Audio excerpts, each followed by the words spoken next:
आपको सच में जापान में जॉब करना है तो आपको स्टार्टिंग से शुरू से वो आपको ट्रेनिंग देते हैं।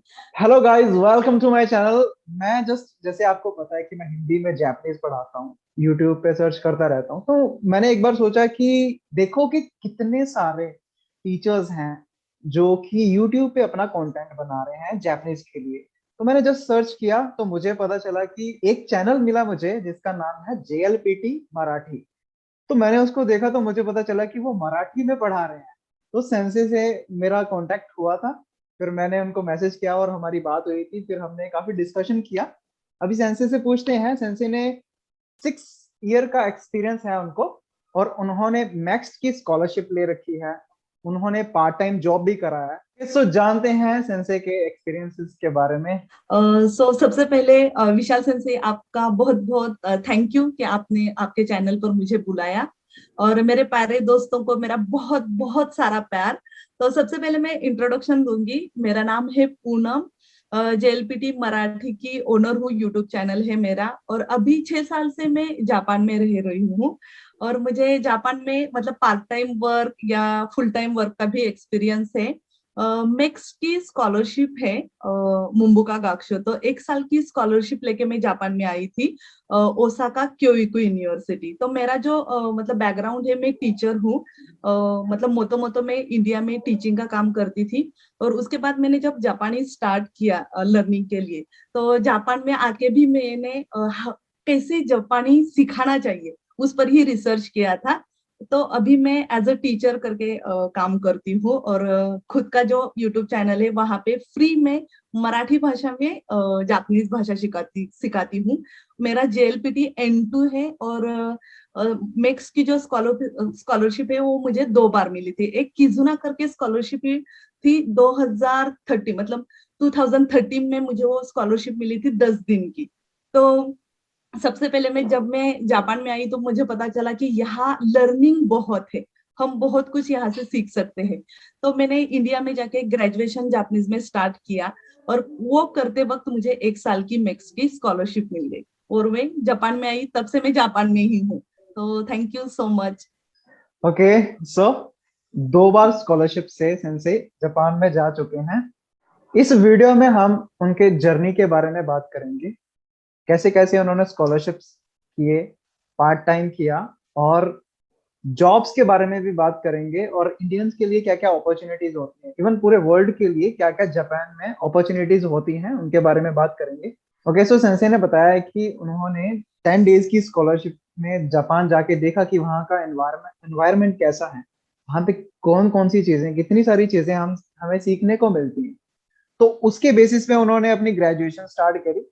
बट मेरा एक क्वेश्चन है कि ग्रेजुएशन तो चलो करा आपने, मैक्सिमम जो कंटेंट है यूट्यूब पे वो जापानीज के रिलेटेड जो भी है वो इंग्लिश में है, तो आपने मराठी को क्यों टारगेट किया? इसका रीजन क्या है? So thank you for this question. So actually क्या है कि जब मैं जापानी भाषा सीख रही थी तो मेरे कुछ टीचर थे, तो वो हमें मराठी में पढ़ाते थे, क्योंकि जापानी भाषा जो है ना वो मराठी से बहुत ज्यादा सिमिलर है, जैसे मैंने देखा। और तो मुझे ऐसा लगा था कि जैसे कि हम हमारे नेटिव लैंग्वेज में कुछ सीखते हैं ना, तो वो बहुत ज्यादा दिमाग में फिट हो जाता है। तो मुझे ऐसा लगा कि यूट्यूब जो माध्यम है, तो वो बहुत मतलब हर एक लड़का लड़की मतलब कहीं पे भी हो यूज करता है। तो वहां पे मैंने सर्च किया तो मराठी में कोई पढ़ा नहीं रहा। तो मुझे ऐसा लगा कि क्यों ना मैं ही स्टार्ट करूं, जो कुछ भी मेरे पास नॉलेज है वो मैं फ्री में लोगों तक पहुंचाऊं, कि वो भी जापानी भाषा सीख सकते हैं। तो उसके लिए मैंने नेटिव लैंग्वेज मतलब मराठी का साथ लिया, मराठी में एक्सप्लेन करना स्टार्ट किया। और अभी जो मेरे स्टूडेंट है जो मेरे पास क्लास के लिए नहीं आते, तो ऐसे बहुत से स्टूडेंट JLPT N5 सिर्फ वो वीडियो देख के पास हुए हैं, सिर्फ वो वीडियो देख के। तो इतना मतलब आप सिर्फ वो वीडियो अगर फॉलो करोगे ना, तो डेफिनेटली आपको पासिंग का सर्टिफिकेट मिल जाएगा। मतलब ये तो यहाँ मुझे बताना है कि अगर आप नेटिव में कुछ भी सीखते हो तो बहुत जल्दी समझ में आ जाता है, इसलिए मैंने वो स्टार्ट किया। Okay, so thank you. अगर कोई भी मराठी में सीखना चाहता है जापानीज को, तो इनके चैनल को जरूर विजिट करना। इनके चैनल का नाम है JLPT मराठी। सो आपने 10 डेज की जो स्कॉलरशिप करी थी, वो तो चलो एक जापानीज पढ़ते पढ़ते आपने करा, बट स्टार्ट कहाँ से किया आपने? क्यों जापानीज को ही चूज क्यों किया स्टार्टिंग में? बहुत एक्चुअली इंटरेस्टिंग क्वेश्चन है विशाल सर से। एक्चुअली क्या है कि मैं एक्चुअली प्राइमरी टीचर हूँ, वहाँ पे डीएड हुआ है मेरा, डिप्लोमा इन टीचर एजुकेशन। तो उसके बाद मैं मराठी पर टीचिंग का काम करती थी। तो उस टाइम पे मुझे ऐसा लगा कि टीचिंग मेरा पैशन है, मुझे टीच ही करना है, तो कुछ अलग टीच करते हैं। देखो, तो मेरी सिस्टर थी, उसने मुझे मोटिवेट किया कि तुम कुछ अलग लैंग्वेज सीखो। और उसने मुझे बहुत ज्यादा ऑप्शन दिए थे। देखो, जर्मन भी है, जापानीज है, और फ्रेंच का, स्पेनिश का, ऐसा ऑप्शन उसने मुझे रखा था। लेकिन वो खुद एक जापानीज कंपनी में काम करती थी। तो मुझे ऐसा लगा कि जब मैंने जापानी स्क्रिप्ट देखी तो मुझे बहुत ऐसी, मतलब सारी जगह पिक्चर है तो बहुत इंटरेस्टिंग लगी। और उसने ये भी बोला था तो बहुत डिफिकल्ट है, तो मुझे ऐसा लगा कि कुछ डिफिकल्ट अभी करेंगे तभी फ्यूचर में जाके उसका कुछ तो हम यूज कर सकते हो। तब मैंने जापानी सीखना स्टार्ट किया। और जैसे मैंने स्टार्ट किया तो मुझे बहुत ज्यादा अपॉर्चुनिटीज दिखने लगी कि मतलब जॉब में है, स्कॉलरशिप में है। तो तभी से लेके मैंने मतलब ईशोकेन में नहीं, बहुत जोरों शोरों से पढ़ाई शुरू की। और अभी मैं जापान में हूँ, मेरा ड्रीम कंप्लीट हो गया। ओके, सो जॉब्स के बारे में भी हम इस वीडियो में बात करेंगे। सेंसे के जो हस्बैंड हैं वो आईटी सेक्टर में जॉब करते हैं, तो उनके साथ हमारा डिफरेंट वीडियो होने वाला है, वो जरूर देखना। हमने आईटी सेक्टर में जितना हो सकता है उसकी उतनी ही डिटेल्स में वो वीडियो शेड्यूल किया है, तो जरूर उसको भी देखना। ओके, सो सबसे इम्पोर्टेंट टॉपिक, स्कॉलरशिप के बारे में। जापान जाने के लिए कौन कौन सी स्कॉलरशिप्स होती हैं, और सेंसे ने जो जो स्कॉलरशिप को यूज किया उनके बारे में थोड़ा थोड़ा डिटेल में जानेंगे। जी। तो देखो, सबसे पहले तो मैं ये बताऊंगी कि जापान में, जैसे कि मैं हर बार बताती हूँ कि जापान में मैन पावर बहुत कम है। तो हम जैसे लर्नर के लिए जापान में बहुत ज्यादा अपॉर्चुनिटीज है। मतलब नॉट ओनली जॉब के लिए, आप फ्री में एजुकेशन के लिए भी जापान में आ सकते हो। जैसे कि मैं 2 बार आई थी और मेरे कई सारे फ्रेंड है जो जापान में फ्री में पढ़ने के लिए आते हैं। हमारा पूरा एजुकेशन का जो एक्सपेंस है वो उठाते हैं, ठीक है। आपको सिर्फ लर्न करना है।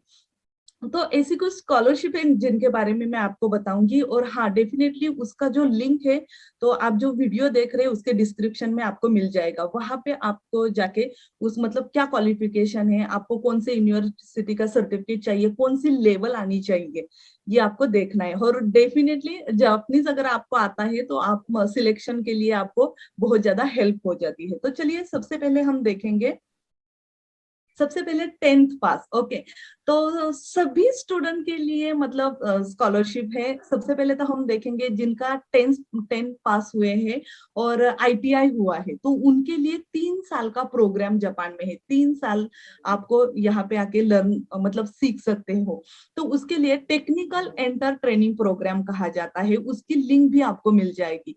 तो वो आप देखिए, अगर आपका आईटीआई हुआ है तो आप डेफिनेटली जापान के लिए सिलेक्ट हो जाओगे, ठीक है। तो आपकी इसका इसका जो है वो स्टाइपेंड आपको मिल जाएगा, आपका पूरा खर्चा जो है वो निकल सकता है इसमें। दूसरा है बी और ग्रेजुएट के लिए मैक्स की स्कॉलरशिप, MEXT, आपको उसकी भी लिंक डिस्क्रिप्शन में मिल जाएगी। तो वहां पे आपको रिसर्च के लिए यंग टीचर ट्रेनिंग प्रोग्राम भी होता है, या फिर मैक्स का, जैसे कि मैं आई थी 1 साल के लिए, वो प्रोग्राम है, वो आपको सारे के सारे वहां पे मिल जाएंगे। या फिर आपको इंजीनियरिंग करना है जापान में आके, या फिर MBA करना है, तो उसकी भी लिंक आपको डिस्क्रिप्शन में मिल जाएगी। वहां का आप पूरा मतलब जो भी क्राइटेरिया है वो आप देख लीजिए, और उसके लिए आप उस यूनिवर्सिटी को अप्लाई कर सकते हो, ठीक है। तो बहुत सिंपल है, आपको सिर्फ 1 स्टेप उठाना है और चल पड़ना है, आपका सिलेक्शन डेफिनेटली हो जाएगा। लेकिन आपको जापानी भी सीखना है उसके साथ में।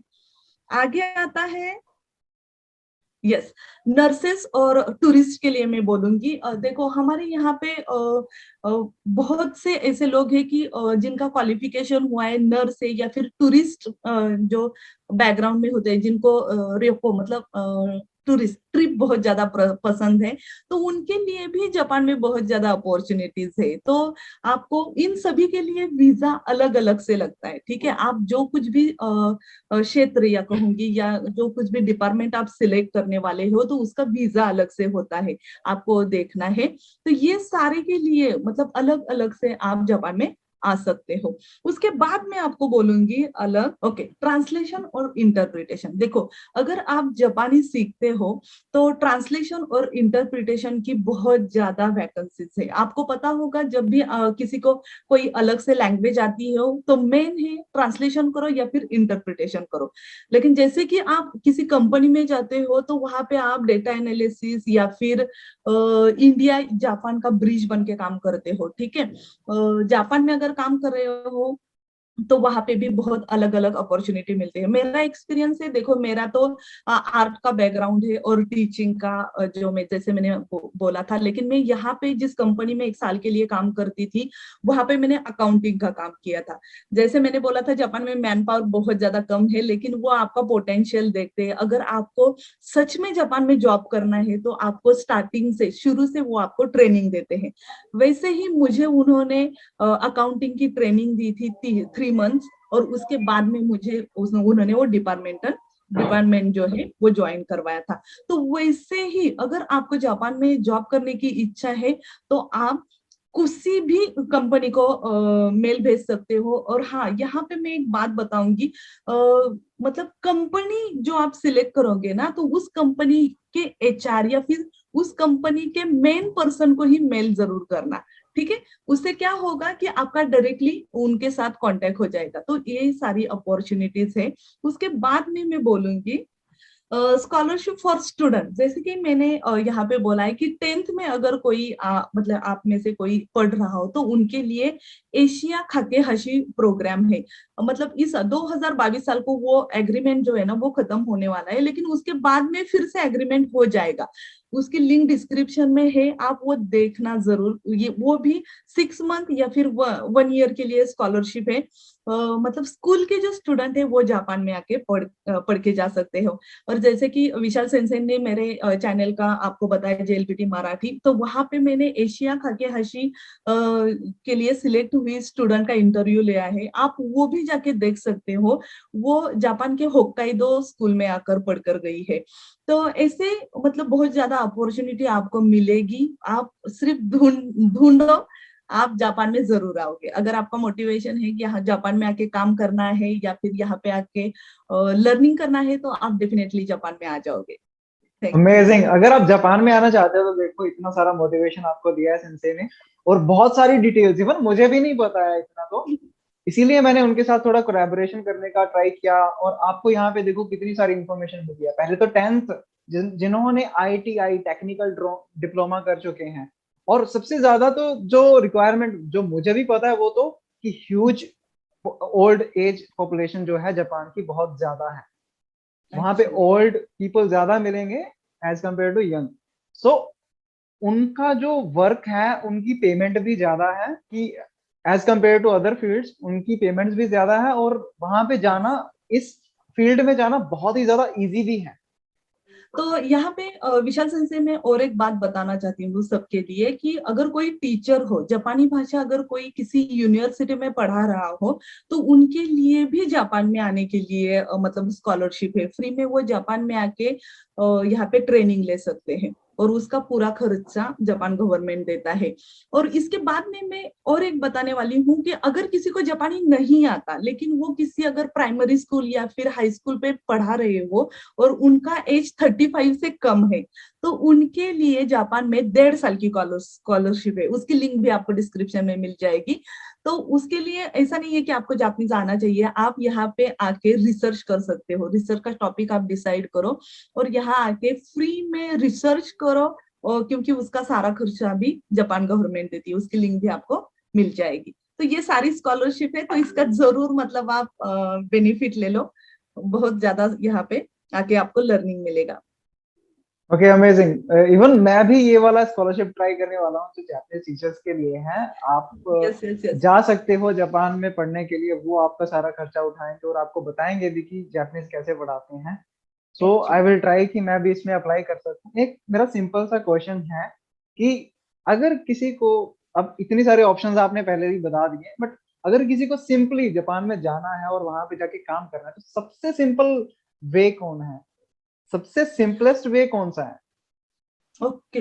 देखो, सिंपल वे तो दो टाइप में आते हैं। अगर आपको यहाँ आके जॉब करना है सिंपल वे में, तो एक तो है कि आपका बैकग्राउंड अच्छा होना चाहिए, मतलब आपको जापानीज अच्छा आना चाहिए और आपका टेक्निकल बैकग्राउंड होना चाहिए।